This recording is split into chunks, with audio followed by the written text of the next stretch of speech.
आइए जानते हैं आज की प्रमुख अंतर्राष्ट्रीय खबरों को। उससे पहले एक नजर आज के हेडलाइंस पे।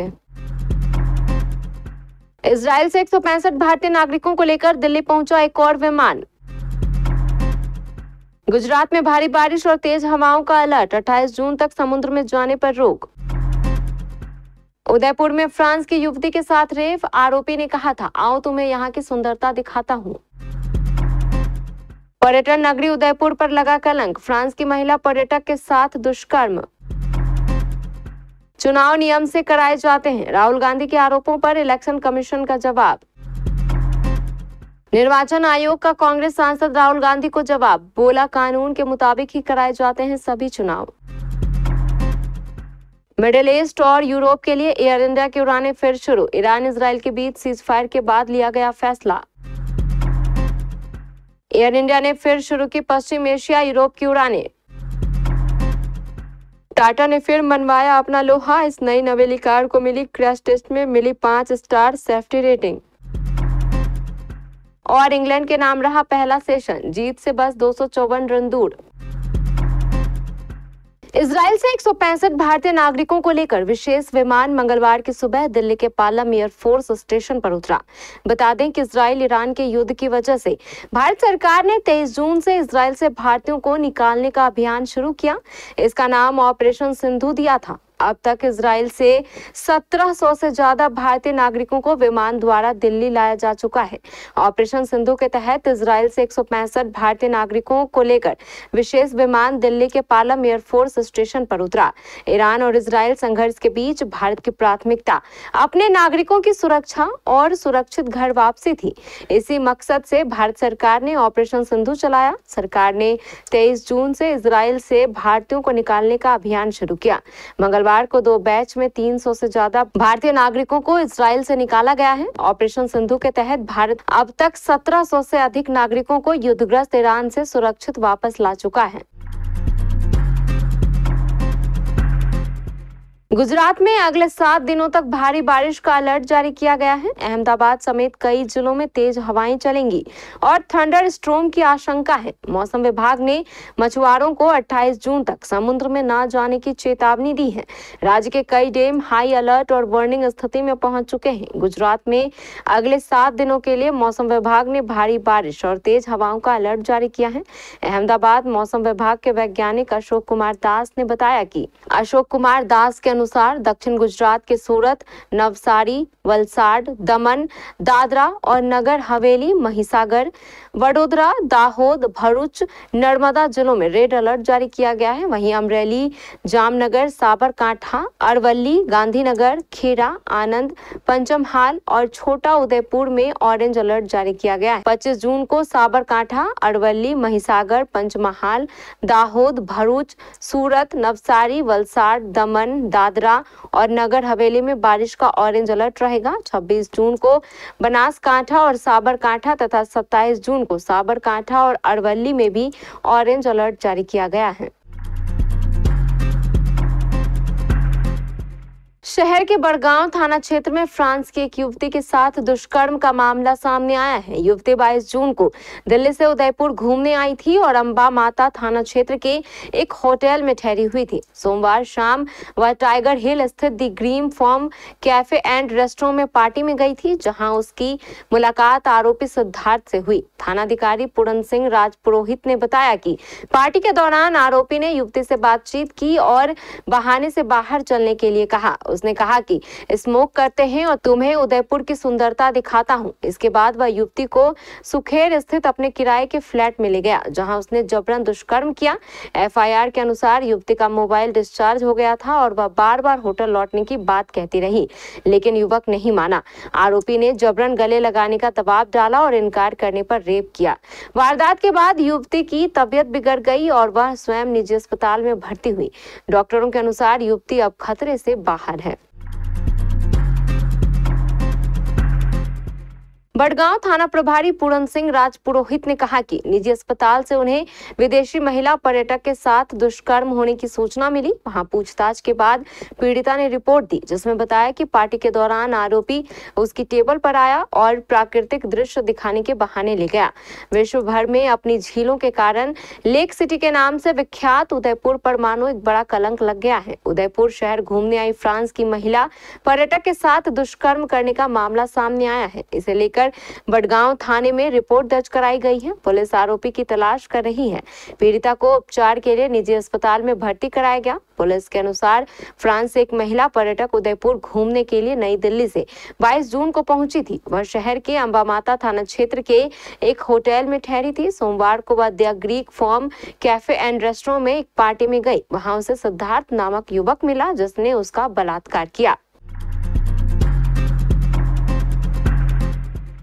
महाराष्ट्र विधानसभा चुनाव के नतीजों के बाद से कांग्रेस के वरिष्ठ नेता व लोकसभा में नेता प्रतिपक्ष राहुल गांधी जिस तरह से चुनाव आयोग पर मतदाता सूची सहित अन्य दूसरी चुनाव गड़बड़ियों के गंभीर आरोप लगा रहे हैं, उसके बाद तो आयोग ने राहुल गांधी के साथ सभी चुनावी मुद्दों पर 1-to-1 बातचीत करने और उनकी चुनावी शंकाओं को दूर करने का फैसला लिया है। इसके लिए चुनाव आयोग ने राहुल गांधी को मेल व पत्र के लिए सीधे बातचीत का न्योता भेजा है। साथ ही उन्हें अपनी सुविधा अनुसार जल्दी कोई तारीख और समय तय करके आयोग को सूचित करने को कहा है।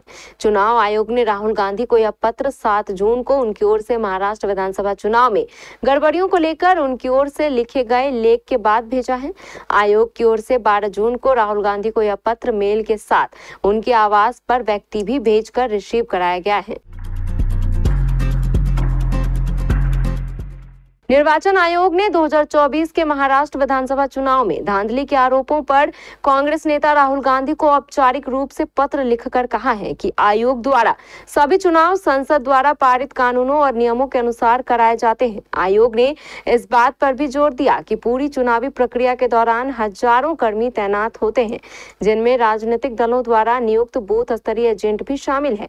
आपको बता दें कि राहुल गांधी ने पिछले दिनों अखबारों में लेख लिखकर महाराष्ट्र विधानसभा चुनाव को लेकर सवाल उठाए थे। कांग्रेस सांसद राहुल गांधी की ओर से लिखे गए लेख का जवाब देते हुए आयोग ने बीते 12 जून को राहुल गांधी को ईमेल किए गए एक पत्र में कहा कि पूरी चुनाव प्रक्रिया विधानसभा निर्वाचन क्षेत्र स्तर पर विकेंद्रीकृत तरीके से आयोजित की जाती है, जिसमें 1,186 से अधिक बूथ स्तर के अधिकारी, 288 चुनावी पंजीकरण अधिकारी, 139 सामान्य पर्यवेक्षक, 41 पुलिस पर्यवेक्षक, 71 व्यय पर्यवेक्षक और 288 निर्वाचन अधिकारी शामिल होते हैं। इसके अलावा पूरे महाराष्ट्र में राष्ट्रीय और राज्य के राजनीतिक दलों द्वारा 1,08,026 बूथ स्तरीय एजेंट नियुक्त किए जाते हैं और इसमें कांग्रेस के 28,421 बीएलओ होते हैं। एयर इंडिया ने मंगलवार को घोषणा की कि वह आज से मध्य पूर्व और यूरोप के लिए उड़ान सेवाएं फिर से शुरू कर रही हैं।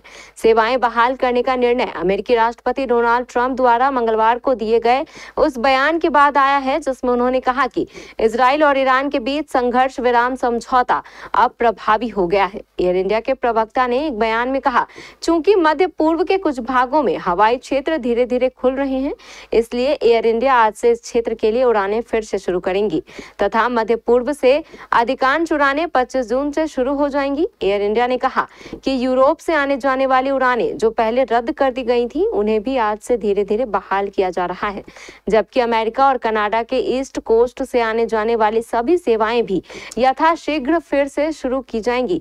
एयर इंडिया ने कहा कि वह किसी भी समय असुरक्षित माने जाने वाले हवाई क्षेत्रों से बचने के लिए निर्धारित उड़ानों को रिशेड्यूल, डाइवर्ट या रद्द करने का फैसला ले सकती है। एयरलाइन कंपनी ने कहा, हम यात्रियों को किसी भी अपडेट के बारे में सूचित रखेंगे और उनकी समझदारी की सराहना करेंगे। हमारे यात्रियों, कर्मचारियों और विमानों की सुरक्षा हमारी सर्वोच्च प्राथमिकता है। पश्चिम एशिया में बढ़ते तनाव के बीच एयर इंडिया ने मंगलवार को घोषणा की कि वह इस क्षेत्र में अपनी उड़ानें धीरे धीरे फिर से शुरू करेगी। पश्चिम एशिया के कुछ हिस्सों में हवाई क्षेत्र धीरे धीरे फिर से खुल रहे हैं, इसलिए उड़ानों का संचालन चरणबद्ध तरीके से शुरू किया जाएगा। एयर इंडिया ने यह भी कहा कि आज से यूरोप के लिए और यूरोप से आने वाली उड़ानें भी दोबारा शुरू कर दी जाएंगी।